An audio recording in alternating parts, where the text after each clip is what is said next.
In episode 3 of Red Sky City Cyberpunk Conspiracy Phase 3, the team took some time to deal with their own daily lives before reconvening. Zara sold a story about petrochem executives poisoning Night City's water supply, while Natalie helped bump that up the chain and did some editorial polishing over at Network 54. They both got paid.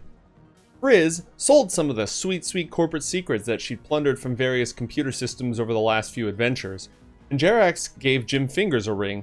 He's a little worried about security at the bunker, and he wanted to make sure that nobody's stalking or following them. After all, in recent adventures, they've made a lot of enemies. Afterwards, they decided to bring Zara and the Frizz into the secret bunker to go over all the information and to unlock the mysterious Deep 4 module they retrieved from the Hokuto Maru. This is what they've determined so far. They know that the conspiracy has agents amongst multiple corporations all working together. They know that they've got government agents and that they've got spies in multiple military groups. As for their goals and objectives, the conspiracy tried to acquire the Arasaka device that was under their apartment. They're tracking and monitoring Nomad supply lines and shipping lanes, and they're siphoning money for a variety of secret projects. But in order to really get to the bottom of this, they had to unlock Deep 4. And with the secrets they stole from Rockland in our last episode, they were able to do so.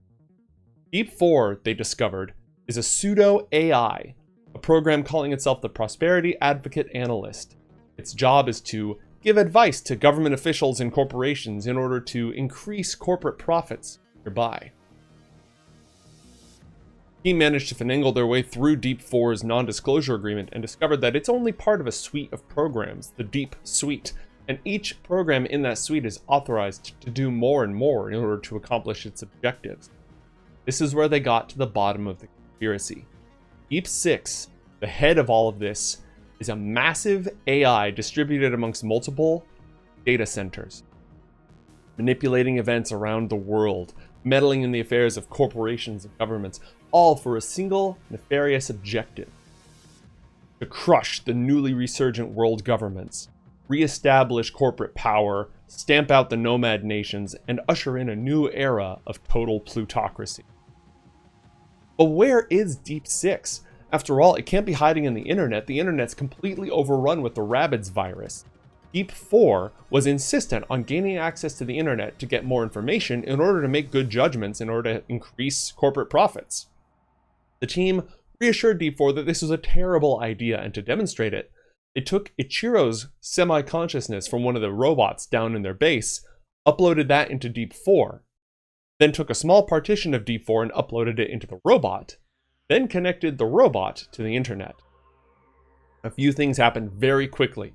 The robot was almost immediately infected with the Rabbids virus, a variation on the same hostile AI that had overrun the wreckage of the Hokuto Maru and tried to kill them out at sea. As soon as it got in and unpackaged the Deep 4 partition, it took a single pivotal action.